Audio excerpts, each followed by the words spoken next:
Start with, you Philistine. I know this was the first thing I thought of when I had to talk about the Philistines, is like the old word use. So I went on quick, cite my sources, Merriam-Webster, MLA format. Two basic definitions of what a Philistine is as used in that term, but it's a person who is guided by materialism and is usually disdainful of intellectual or artistic values. I think of a person at like an art gallery drinking a highball or a Vesper Martini talking about Philistines that can't appreciate a banana taped to a wall. Or one uninformed in a special area of knowledge, so just someone that isn't very educated in an area. But I went and I looked to the word. It was used in literature around 1700 or so. Mainly it was literature term. I kind of attribute it to the Reformation, as the Bible became more easily read. People started being able to go in there and be like, oh, hey, the Philistines are in the Bible, and they're these people. However, I have no idea how a Philistine became a derogatory term. Etymology was a bit unclear for me, so that did remind me, though, that people that confuse etymology and entomology bug me in ways words can't describe. So, I don't know. I thought it was fun, but for purposes, one uninformed in a special area of knowledge, I wanted to latch onto that one for this morning because I guess you could call me a Philistine about the Philistines, because I wasn't quite informed with everything that they had going on, especially as I started diving into the text for in the world around the Old Testament. It's like I came into a debate about 3 days late, and they'd all made all these key points, and I was like, what are we talking about again? Because the author was really trying to make some points about the origins of the Philistines and who they worshipped, and he was also making a point about like we have to go to all these extra biblical sources in order to figure out who they are, as opposed to going to the Bible. But I won't try not to disparage too much on the book. I've already done that enough in my Babylonian lesson. So I was actually able to use the Philistine chapter this time with direct information into the slides. So I was happy about that. So it was good, but I definitely felt a little bit lost as to what are we arguing about when I started reading it. So instead of directly engaging with the arguments that he put, I want to tell you a personal story. I'm going to tell you about a really low point in my life. It was December 2019. I was on terminal leave getting out of the Army. And the low point was, I was at the Dead Sea. It's the lowest point in the surface of the earth. So, couldn't help myself. I needed to start off with a bunch of dad jokes, get them all in there. Now, some of you, the observant, might point out that me wearing a Georgia shirt had to have been a low point. They did lose to LSU in the college football playoff, but they won the next two national championships. So while that was a low point, that's not the one I'm talking about. I mean, it's literally Dead Sea. It says 430 meters. For those of us that are in a country that's been to the moon, that is about 1,300 to 1,400 feet below sea level. It's the lowest known point on the surface of the earth. I bring this up. Oh, and here's a camel. Next to, in front of, that's the Dome of the Rock, the temple site in Jerusalem. So I bring all of this up because actually in December of 2019, I went on a 10-day trip to Israel with a Christian tour group out of Israel. Our tour guide was named Aryeh Ben David, and born again Jewish believer. And we went there and we were following footsteps of David for about 5-6 days. And then another 4 to 5 days we did the parables of Jesus up at the Sea of Galilee. It was a very eye-opening and enlightening experience for me because I was able to then take stories from the Bible when David's running from Saul in the wilderness and be like, oh, this happened here. But part of it was just the ability to actually see terrain and geography as it plays in with where we are. So since we're with the Philistines today, which as you're reading, the Philistine territory was promised to Israel by God as part of their occupation in the Promised Land. And so I really wanted to focus a little bit on how that tied in with the rest of the geography of Israel and played a little bit of a role. So physical geography lesson, I'm going to talk about some terrain, topography, waterways, and how various soul groups and whatnot. I'm not going to go too in depth, but really looking at how Israel, it's about 150 miles from north to south and 45 or so east to west. It's not very big, but it has several unique terrain and topography areas of hill country and valleys and plains and Jordan River and the Dead Sea that go over everything. So how does that contribute to the various people groups and the people that occupied the land prior to Israel, and also how it affected Israel in taking over the Promised Land and trying to drive out the Philistines, which they didn't do. So a couple of cool pictures that I was able to take. So this is the Arbel Cliffs. That's just west of the Sea of Galilee, like about a mile or two. So here I'm standing at the bottom of the cliffs looking up. It was actually right down here on one of these roads as I was looking up. And then the bottom right, I'm on top of the cliffs, and I'm looking, that's about northeast orientation towards the Sea of Galilee. So just huge mountainous cliffs and outcroppings that are there. Just very interesting. Down top left, we have, where's the map? There it is. This is wilderness of Judah, also known as the Shephelah. I know I'm butchering the Hebrew, but it's this is the type of terrain that's talked about when David is running from Saul, and he's in the wilderness of Judah running away. And I always, as a kid, was wondering, well, how did he just run away and Saul didn't see him? How was he on like the other side of a hill and he didn't know? And then you look at this terrain, you're like, oh, kind of makes sense for me now. It's very difficult to traverse and difficult to move around in at times. I mean, this is probably one of the more drastic aspects of that type of terrain, but it's a good representation. And then this bottom right one here, that's the Jezreel Valley. I'm standing on top of Mount Carmel, looking down over the valley, and far out in the distance you can actually see that's over the across the Jordan River, because you're so high up and it's flat there. You can see across the Jordan River into, what was that, Moab, I can't remember, Moab or something, Jordan, basically, Jordan and southern portions of Syria into there. Next one, so on the left side I have Sea of Galilee. So this one, I'm on the top one, I'm looking on the northwestern shore, looking southeast. So the little gap right here is where the mouth of the Jordan River opens.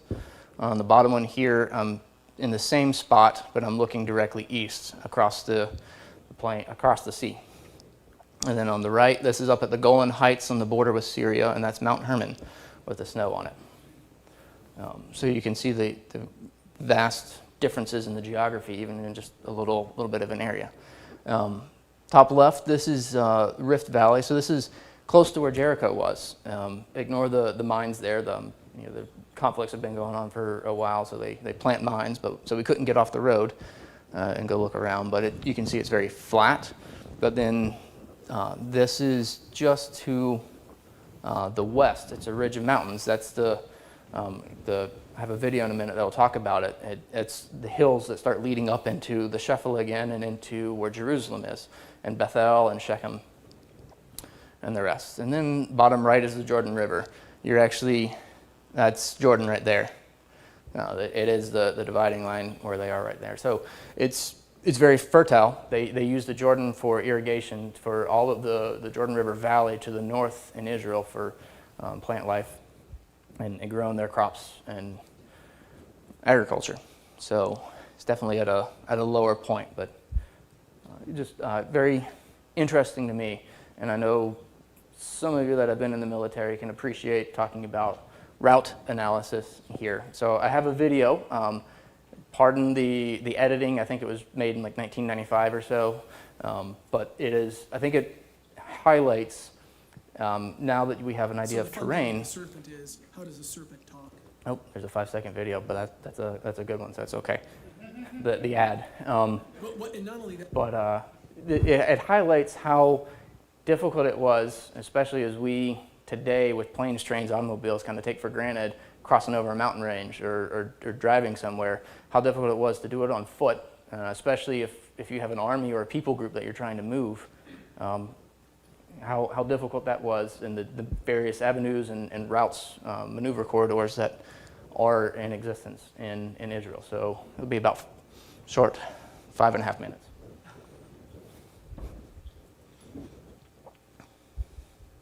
serpent's punishment. Shalom and welcome to the Satellite Bible Atlas, video number 3, Major Routes in the Land of the Bible. In our last video, we learned about the 4 major geographical zones of the land of the Bible: coastal plain, the hill country, the Rift Valley, and the Transjordan Plateau. Now we will see how each of these regions has a major route that runs through it. Knowing the major routes of the land is important because towns and cities are often located along the routes. The Bible records hundreds of events that happen to people at real locations along these routes. Using map 116, we will mark out 4 major routes. First is the coastal highway, sometimes called the Way of the Sea, which more or less runs unimpeded along the relatively flat coastal plain. The coastal highway is a major section on the international route that joins Egypt to Mesopotamia. However, note Mount Carmel, which is a barrier to travel. Later, we will see how the route traverses Mount Carmel through a pass to the Jezreel Valley, then to the Sea of Galilee and further north. The second route travels north-south on the watershed of the hill country. This route is called the Road of the Patriarchs because Abraham, Jacob, and Joseph frequently traveled on it. The third route is the Rift Valley. The flat plain provides convenient travel between the Dead Sea and the Sea of Galilee and further beyond to the north. The fourth route runs north-south along the Transjordan Plateau. The route is called the King's Highway. Further to the north, the Bible calls the route the way to Bashan. The route continues beyond Bashan to Damascus. Let's see these same routes on map 1-2, where they appear finely highlighted in yellow already. Here is the International Coastal Highway, smooth sailing until Mount Carmel. Then the route uses a valley pass that runs through Mount Carmel and into the Jezreel Valley. Note the city of Megiddo, which functions as a sentinel guarding the pass through Mount Carmel. Megiddo, a city mentioned in both the Old and New Testaments, draws its historical significance from the layout of the regions and the routes. From the Jezreel Valley, the route continues down toward the Sea of Galilee and further north off the map. This route, in all of its sections, is known as the Great International Route that connects Egypt and Mesopotamia. The Road of the Patriarchs does not appear in yellow on map 1-2, since it is more of a local route. However, you can trace it. Remember, it follows the watershed in the hill country. From Beersheba in the south, follow it past the cities of Hebron, Bethlehem, Jerusalem, Bethel, Shiloh, and Shechem. Then it descends into the Jezreel Valley, where it joins the international route. The Rift Valley route connects the Dead Sea to the Sea of Galilee. We've marked it out on the east side of the Rift Valley along the foot of Gilead.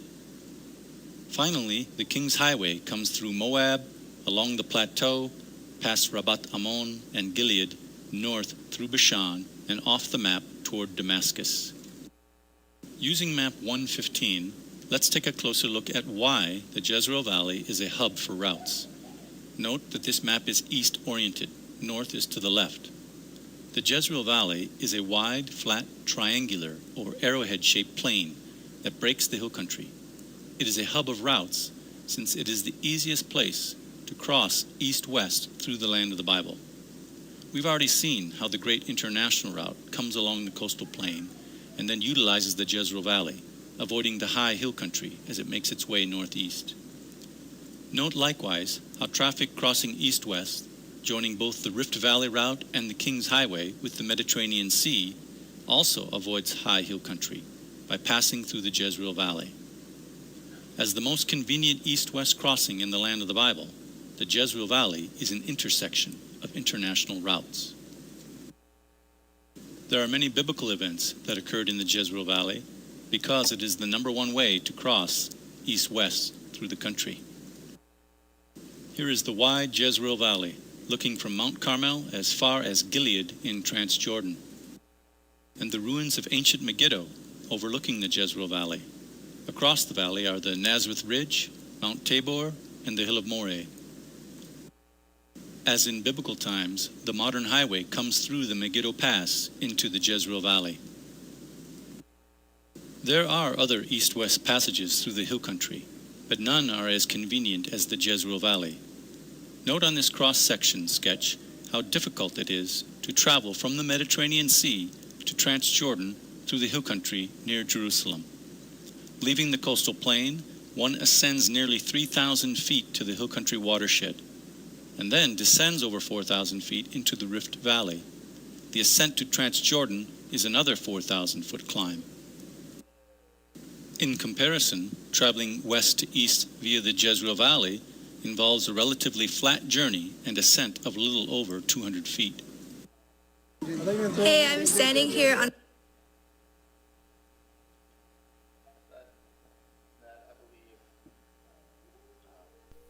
highlights the difficulty with terrain and how terrain affects like where you're going. Because for those of you that haven't climbed 4,000 feet before, that's over half a mile directly up that you're going, and that, as you could see, the steepness of that ascent or descent is quite significant.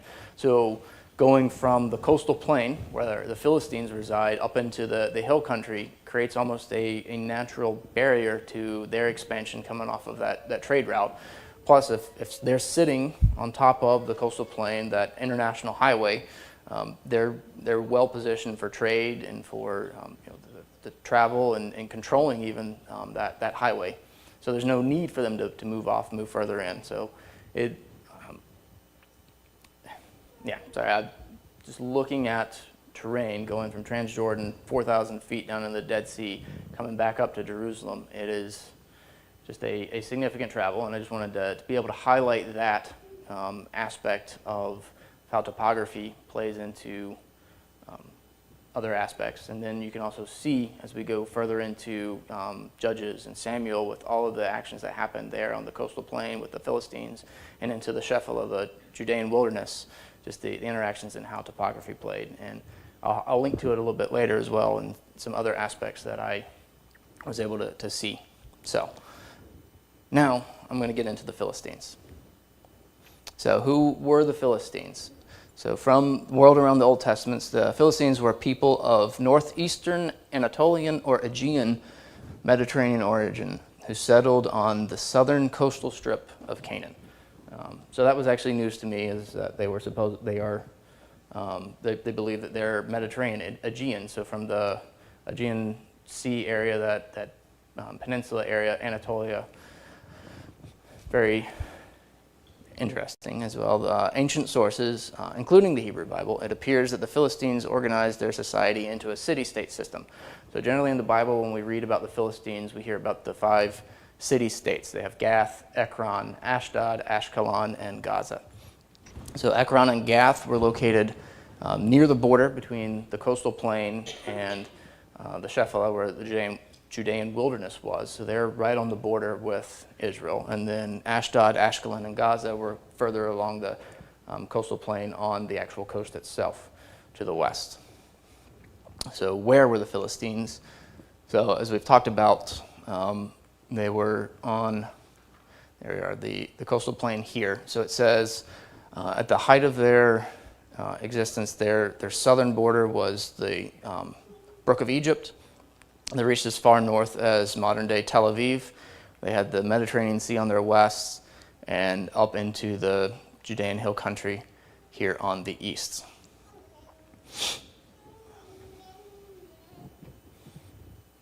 All right, so when were the Philistines?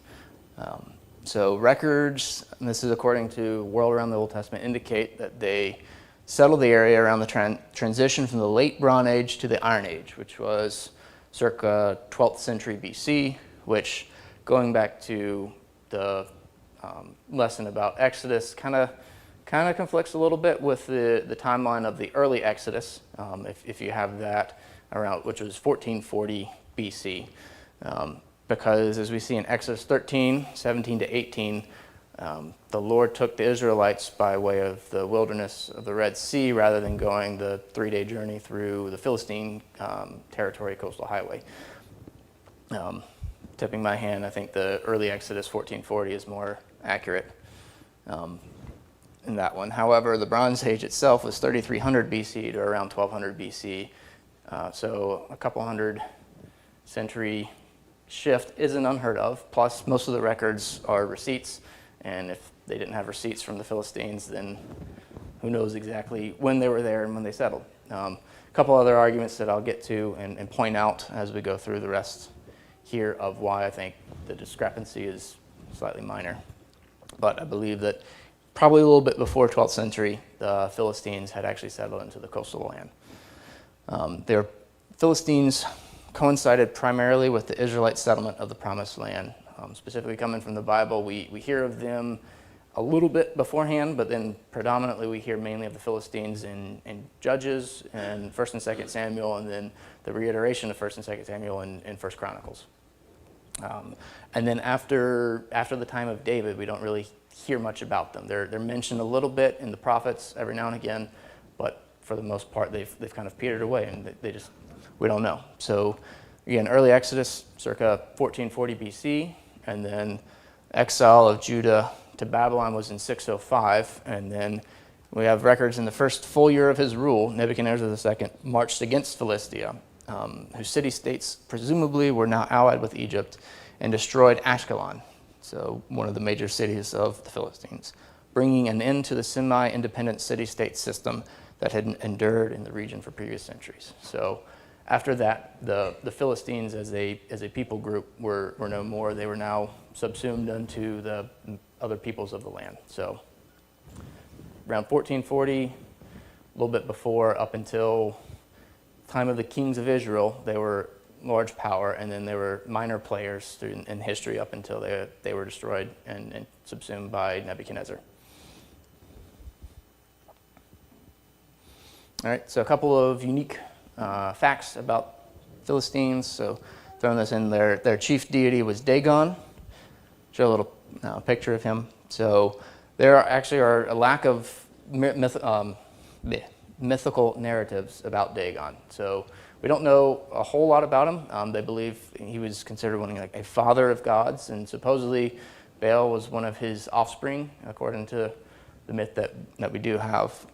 He was a guarantor of abundant harvest, but not as a harvest god, but just because of his divine ancestor nature in that regard.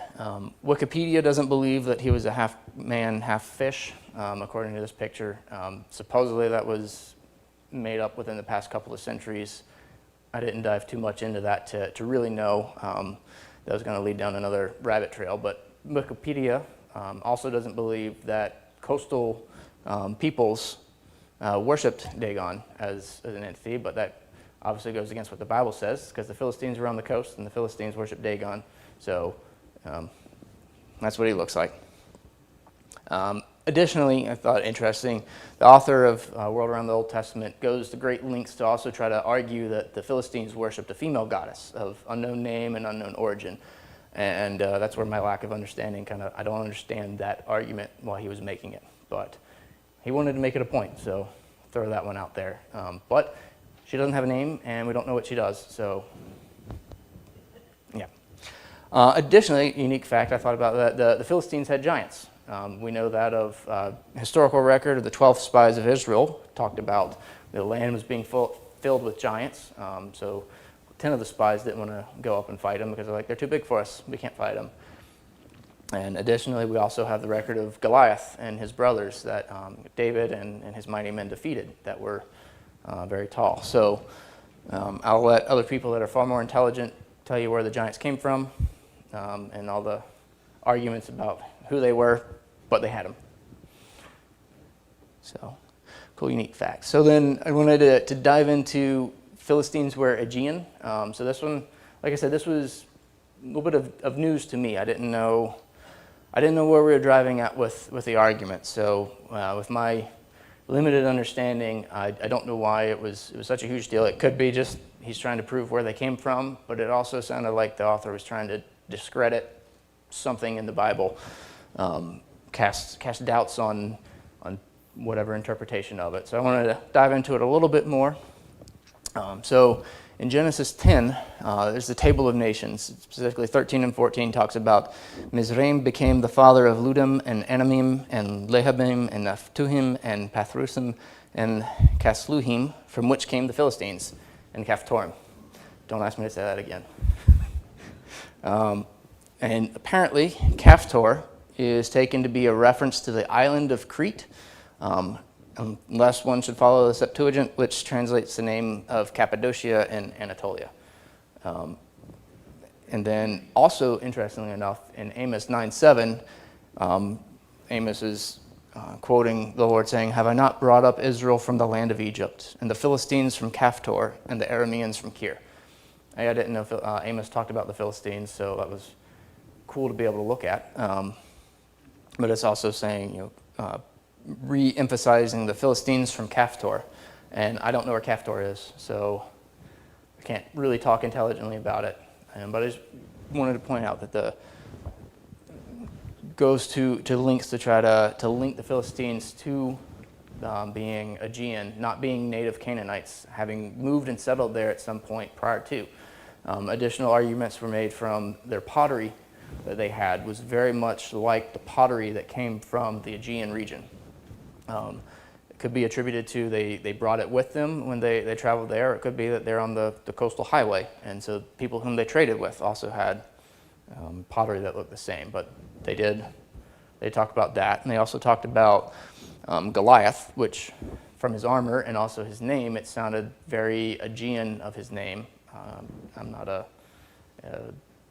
word scholar to be able to tell you exactly origins of that one.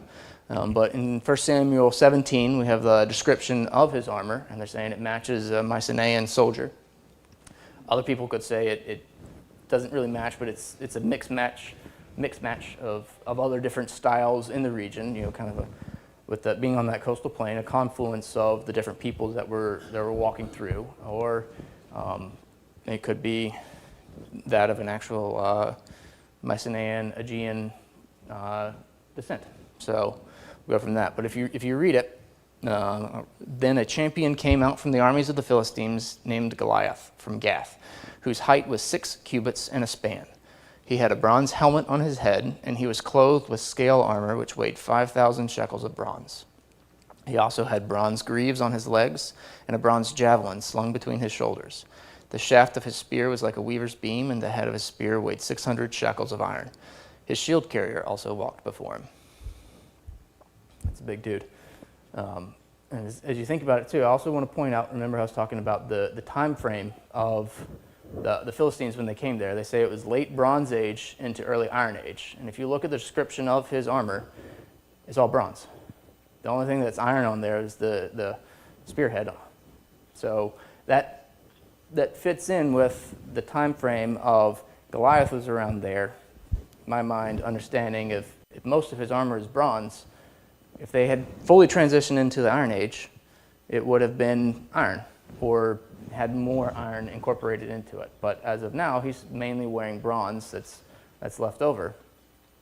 So the timeline is just beginning to get into the Iron Age. So potential argument for earlier Philistines being in the region than at the beginning of the Iron Age, a little bit prior to.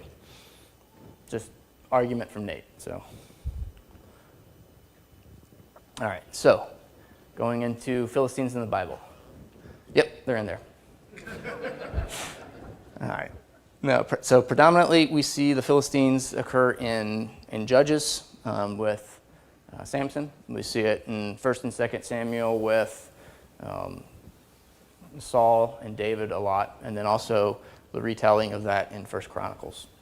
So I'll look a little bit. So in Genesis, we've already talked about Genesis 10:14 with the Table of Nations, where the Philistines were mentioned there.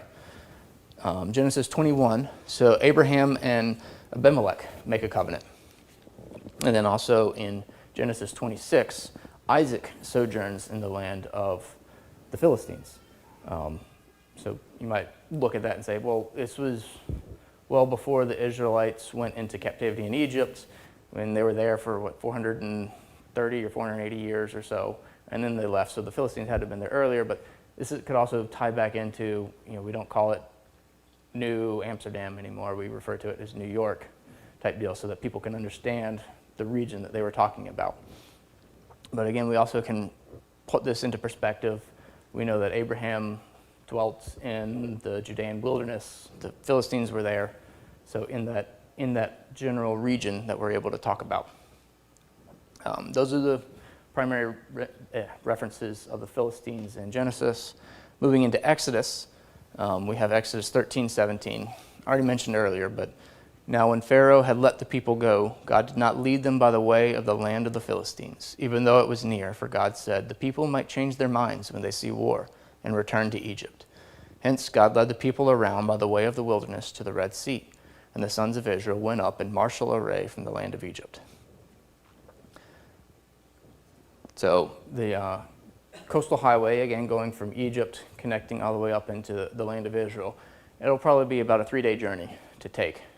So from a personal human perspective, if my journey is supposed to go 3 days and I'm 40 years in the wilderness, I'm probably grumbling and complaining too. Just saying that, it is a hard way to go, but yet God was also seeing that they might change their minds when they see war, because we know the Philistines had the giants and they were in control of that area and sat right on the highway. And so, not that God couldn't have delivered them, but he was testing them through going through the wilderness. And then also in Exodus 23, we have the Philistines. Mentioned again, their land is promised to Israel, as God tells them that you're going to enter this land, and this is part of the area where you're going to take over. So we have that promise there. And then it's also mentioned once in Joshua 13. So this is when it talks about Joshua's old, and he's gathered the tribes together, and he's admonishing them, saying, there's land yet to be taken, go and take it. And he mentions the Philistine area as still not having been taken. And then beginning of Judges 2, 1 through 5, the quote here is from verse 3, therefore I also said, I being the Lord, I will not drive them out before you, but they will become as thorns in your sides, and their gods will be a snare to you. So here as we go into Judges, we see that the Israelites have not done what the Lord commanded them to do in taking all of the land. And so rather than driving them out, the Lord's going to leave them there to be a thorn in the side and a snare, so that they will not fully be able to drive them out. And so that's where we get the interplay and the rest of Judges and 1 Samuel and with David. So then one of the first extended periods of discussion about the Philistines happens with Samson. So it's predominantly in Judges 13 to 16. So 13, it says, now the sons of Israel again did evil in the sight of the Lord, so that the Lord gave them into the hand of the Philistines 40 years. And the rest of 13 is talking about how God, an angel visited Manoah and told him, you're going to have a son, and he's supposed to be a Nazirite. No, don't drink wine, don't shave his head, whatnot. And Samson came. And then Judges 14. So this one is Samson marries a Philistine woman. As he's going down to the Philistines, he meets a lion, he kills it with his bare hands. Then he has the riddle for the 30 people with the Philistines, and they get his new wife to pry the secret out of him of what the riddle means. And so then he has to pay the price. So he goes and he kills 30 Philistines and takes their stuff and gives it to them. That's real fun. Oh, and then they gave his wife to his friend, so it's even worse. So then Judges 15, Samson tries to go and visit his wife, but he realized his wife's father says, no, we give him to your friend. So in retribution, that's when he goes and catches the 300 foxes, ties them by twos with their tail and a torch, and lets them go in the field. That's a lot of foxes. Yeah, I mean, we see one in the daytime, and we're like, it's a rabid fox. But he catches 300, lets them go in the fields, and then they're like, okay, well, he just burned all of our crops. Remember, they're on the coastland. They're in the fertile area. It's supposed to be able to grow well. And 300, that's a lot of devastation and destruction. That's kind of I'd be upset. That's an act of war right there, and it's fighting words. And so they go and tell the men of Judah, hey, give us Samson. So they go to Samson, and they're like, hey, we got to give you over here because we don't want to fight the Philistines because they're stronger than we are at the moment. So they tie him up and take him to the Philistines. And then when the Philistines see him, they shout, and then the Spirit of God comes on Samson, breaks the ropes, and then he takes a jawbone of a donkey and kills 1,000 of them. That's, wow. And then Judges 16, Samson meets Delilah, another Philistine, and goes and basically lives with her, and she pries the secret out of him for how he gets his strength. There's a theme here, probably Samson living by his appetites rather than by wisdom and fear of the Lord.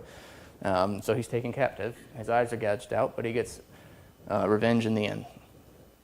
Avenge. He is avenged, not revenge. So I put the long quote here from Judges 16. I think it would be good to read it to kind of get some of the themes that come out of here, though. So then the Philistines seized him and gouged out his eyes, and they brought him down to Gaza and bound him with bronze chains, and he was a grinder in the prison. However, the hair of his head began to grow again after it was shaved off. Now the lords of the Philistines assembled to offer a great sacrifice to Dagon, their god, and to rejoice, for they said, "Our God has given Samson, our enemy, into our hands." When the people saw him, they praised their God, for they said, "Our God has given our enemy into our hands, even the destroyer of our country, who has slain many of us." It so happened, when they were in high spirits, that they said, "Call for Samson, that he may amuse us." So they called for Samson from the prison, and he entertained them. And they made him stand between the pillars. Then Samson said to the boy who was holding his hand, "Let me feel the pillars on which the house rested, that I may lean against them."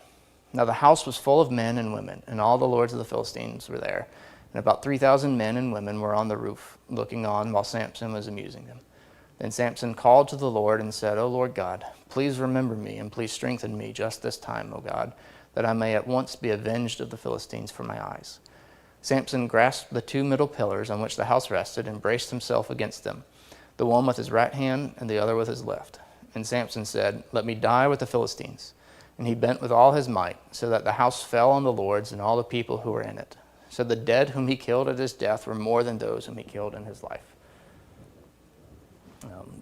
Just pointing out there some of we see the Philistines offering a sacrifice to Dagon, their god, and then believing that it was their God who gave Samson into their hands.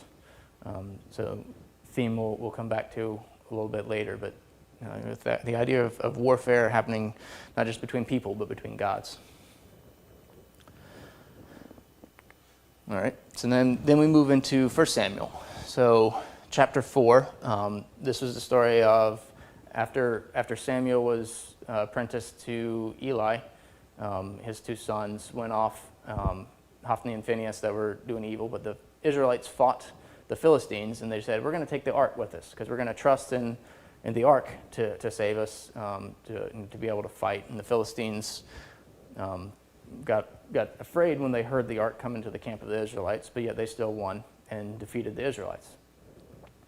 So then chapter 5, because the Philistines took the ark, now they're under judgment from God. So this is the instance where they put the ark in the house of Dagon, almost as a tribute to their God, saying, "Hey, look what you've done," type deal. But overnight, Dagon fell on his face. And so they're like, wait, okay. They set him back up, and they left the ark in there, and then overnight, the next night, he fell on his face again, but this time his head and his hands were cut off, and they were on the threshold.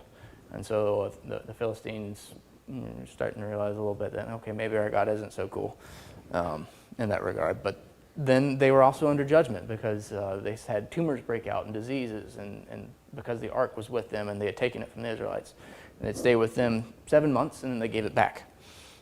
This is when they made 5 gold tumors to represent each of the cities. And as they were passing the ark around, each city it was in would get the disease and the tumors from it. So they were like, we'll send it back. So it returns to Israel, and it stays at Kiriath Jearim, remains there until David says, "Hey, where's the ark? Let's go get it and bring it back to Jerusalem." Chapter 7, so this is when Samuel kind of more becomes a judge for Israel, and he tells them to repent and turn back to the Lord, and then they deliver the Philistines into their hands through battle. And it says, "So the Philistines were subdued and did not come any more into the border of Israel." And then brief interlude, Saul's made king. Then chapter 13, there's war with the Philistines yet again. So specifically wanted to point out, though, verse 19 and 20 of chapter 13. "Now no blacksmith could be found in all the land of Israel, for the Philistines said, 'Otherwise the Hebrews will make swords or spears.' So all Israel went down to the Philistines, each to sharpen his plowshare, his mattock, his axe, and his hoe." Interesting thought about that one. Remember the Bronze Age versus Iron Age. if the Iron Age was, I would say, fully established, the metallurgy, working with iron, that you would be as a blacksmith, would have been a little bit more established. Obviously, the Philistines had superiority over the Israelites, but here we see that even then the Israelites hadn't developed the iron working that would have been, that they could have easily have made their own swords or plowshares, but it says they have to go down to the Philistines. So another small argument, I haven't, not fully fleshed out, but another potential argument for the timeline of we're just now into the early of the Iron Age here and getting established. Chapter 14, this was the story of Jonathan's victory over the Philistines. So this was the one where he and his armor bearer were going up against the garrison of the Philistines. They were on the other side of a little crag. And Jonathan was telling his armor bearer, hey, if we start heading over there and they say, come up over here, to fight us, that means the Lord's given them to our hands and we're going to go over and fight them. But if they say, stay over there, we'll come to you, then that means that the Lord hasn't given them to them and we won't go fight them. So they went and they showed themselves, and the Philistines were like, hey, the Israelites are coming out of their little holes in the rock. They're going to come fight us. Come up over here and we'll show you a thing. So they went and they climbed the crag, and then they defeated and routed the garrison of the Philistines there. And then that created a route that the rest of the army was able to go and fight and conquer the Philistines. It's a cool little story, but then also wanted to point back out, this would have been that terrain where the crag was. So you can see here on the left, this one here. So I'm looking down. This would have been similar to what that little crag was, that they were having to climb down and then climb back up in order to fight him with all their armor as they're going over to fight. So just putting that into a little bit more of a perspective when you look at the geography. So you're going to climb that and then you're going to fight. So, but a very, very cool story about how the Lord gave the victory to the Israelites that day. So now we come to the fun one, David and Goliath. This is one everybody loves to hear. Especially as a little boy, you're like, oh yeah, go fight, go win. It's great. So now we're going to talk about the Philistines. So verse 1, the Philistines gathered their armies for battle, and they were gathered at Soko, which belongs to Judah. And they camped between Soko and Azekah and Ephes-Dammim. Right there, Soko belongs to Judah. They're invading. That's active war. So Saul and the men of Israel were gathered and camped in the valley of Elah, and drew up in battle array to encounter the Philistines. So the Philistines stood on the mountain on one side, Israel stood on the mountain on the other side, with the valley between them. Going back to our geography lesson, so you can see here's Azekah and here's Soko, with the valley of Elah in between. So Gath and Ekron are close by. Gibeah and Jerusalem are a little bit further away, and Bethlehem, where David is from. So just pointing out kind of the geography there. So going back, so when the Philistines saw their champion was dead, they fled. So yeah, I skipped a little bit about that. I think we all know the story of David and Goliath pretty well. But I wanted to point out, the Philistines saw that their champion was dead. So they're pretty much all at once are able to see that Goliath had been defeated. So how was that? So here's a picture actually of the valley of Elah. I am standing where Azekah was. So the picture is taken from there, and it's looking southeast. So here would have been Ephes-Dammim, and then across this valley, this is where the Israelite camp would have been set up across these mountains right here. And so everybody could see what's happening here in this plain. And there's a little tree here. It's a little hard to see on the screen. But there's also, where this tree is, there's a brook. And you can see the line of trees coming here that's following the brook. And so where this would have been battle array, Philistines on this side up to the tree, and then the Israelites over here, and the battle between David and Goliath would have taken place right here. Because if you go to the east this way, you can see there's a valley right through here where everybody could see, and when you're standing on Azekah mountain where I am, you can also see where it would have been. So it would have been very evident and plain. You would have seen this 9-foot tall guy get taken down with a stone, and then you would have seen David walk up to him, take his sword, and chop his head off and hold it up. And it would have been broad daylight. To me, that was very cool. And then this was, when we were up there, a little bit sand table depiction of, so this is the valley right here, and then these are the little hilltops which correspond here. And then this one,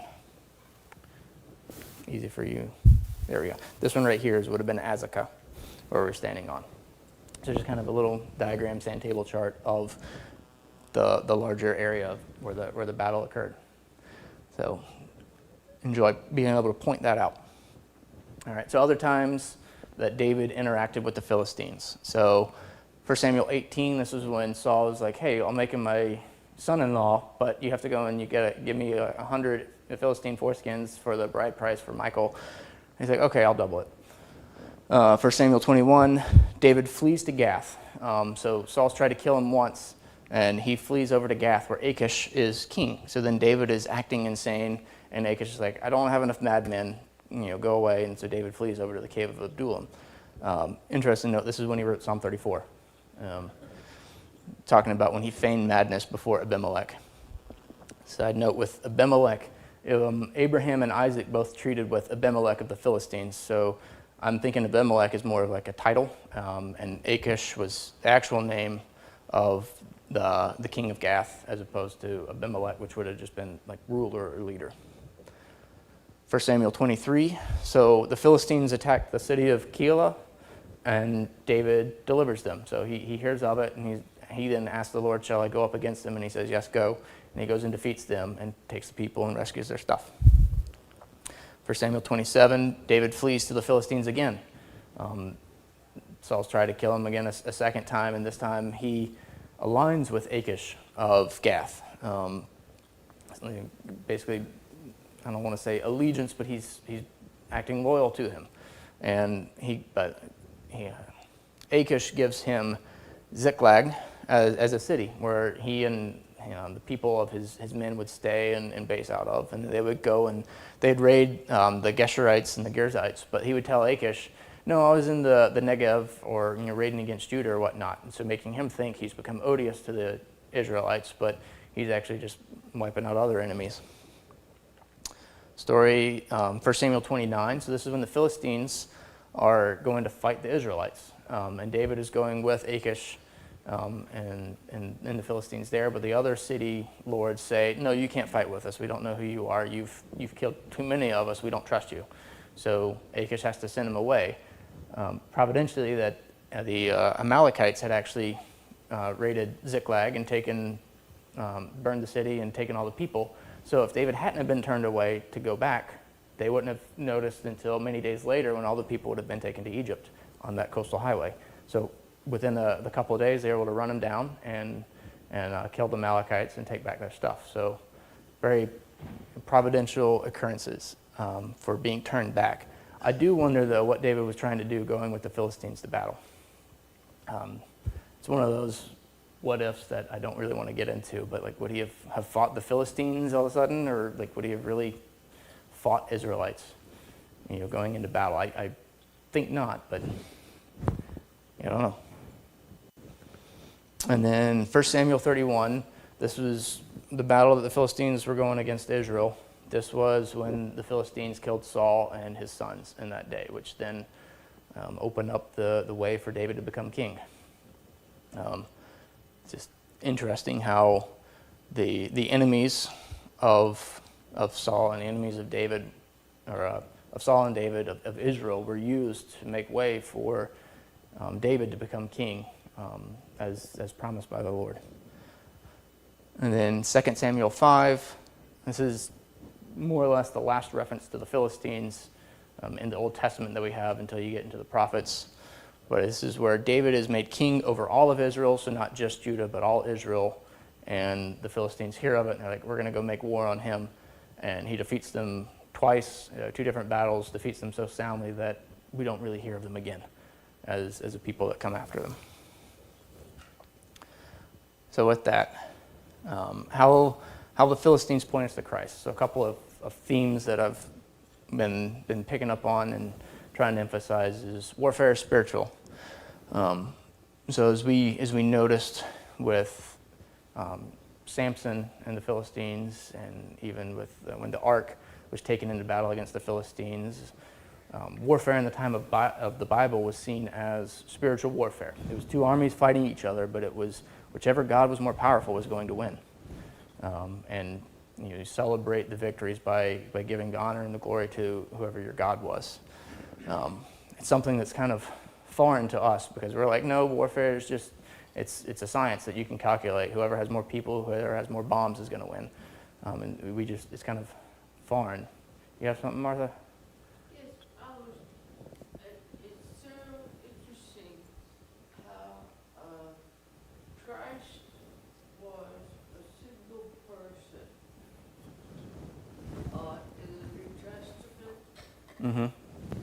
and David was a single person in the Old Testament, and that David, all he did was take a stone and sling Mm-hmm. and kill Goliath with the stone, small stone, and Christ single-handedly covered all of our sin. Yeah. So Martha's talking about how David's a Christ type, or a type of Christ in the Old Testament, pointing to Christ. And I'm actually going to get to that in a minute. So thank you for pointing that out. But back to the nature of the spiritual warfare is like even the dialogue between Goliath and David. David is like, the Lord will deliver you into my hands. It's not me who's going to do it, but the Lord is. And as the Philistine, as Goliath has been trashing Israel and trashing their God, trashing the God of Israel, like the holy God. And the nature of spiritual warfare and how, particularly myself, I don't think about the nature, but Paul talks about it. Our wrestle is not against flesh and blood, but against the spiritual forces of darkness. It's still a spiritual warfare. Happens in physical realm for us too, because we are physical beings, but it's very much in that spiritual nature that I can work on more to focus about and to be aware of. Second, I call it sanctification. So the Lord leaving trials and circumstances in our life to sanctify us. Specifically, I'm thinking here, Philistines were left in the land due to the Israelites' unfaithfulness. They were a thorn in the side for the Israelites for however many, a couple hundred years at least. Similar to Paul, he still had a thorn in the side. It wasn't necessarily directly tied to a bit of unfaithfulness, but yet the Lord leaves circumstances in our lives, like the Philistines, in order to harass us and to be a pain and to test us and work on that process of sanctification that we have, that teaching us to rely on Him for our needs as opposed to relying on our own strength to try to fight our battles. And then a third is, Martha was trying to point out as well, I have, Christ is king. As David became king of Israel, David being like a type of Christ, he was able to defeat the Philistines and conquer them to the point where we didn't really hear of them. They still existed. They were still up until the time of Nebuchadnezzar, but they weren't really a major power player and as major of a thorn in the side for the Israelites that we note. When Christ rose from the dead and he became King of Kings and conquered death, we still suffer with death. We're still plagued by it, but yet we know that death is conquered through Christ. And so we can say, death, where is your sting? That we still have to wrestle with it and struggle with it, but yet we have the ultimate victory in Christ. And that's something where we can point to rejoicingly.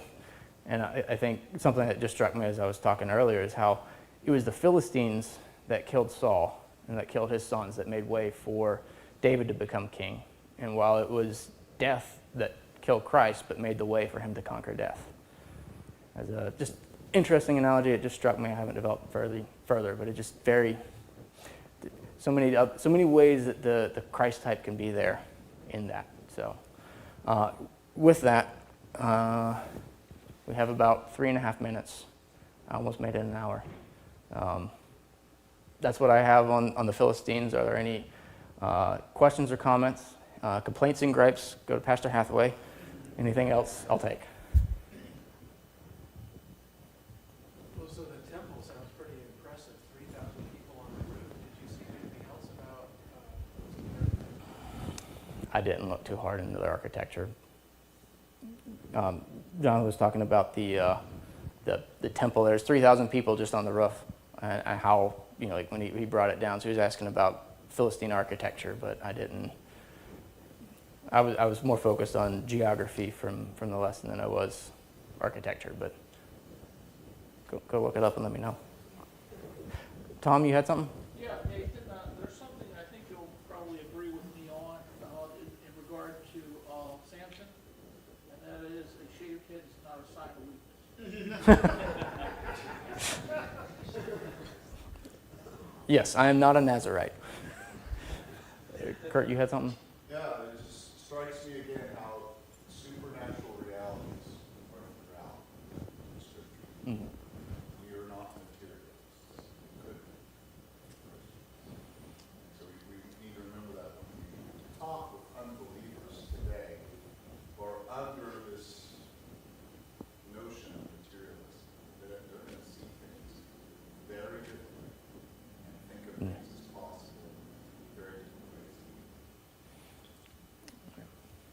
So for those that didn't hear, Kurt was making the comment about, supernatural is evident so much, especially in the New Testament, and that our current age of materialism, where we think that this world and energy and matter is all that there is, people today think that way, but their eyes are going to be open at some point that there's far more to it, and it's going to be a shock to some. But yet we have to figure out how to interact with them as well to help them understand as best we can.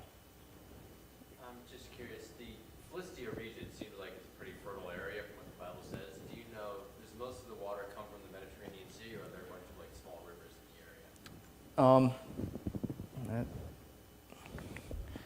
I'll ask you to try to find a map of one of the maps of the region. So the question is, where does most of the water come from for Philistia? It's on the coast, so it's going to have a coastal influence. So a couple of other videos, the Satellite Bible Atlas, they actually have a lot more videos for terrain and topography. So they get rains, but they also talked about the Highway of the Patriarchs. They talked about it as on the watershed of the hill country of Judah.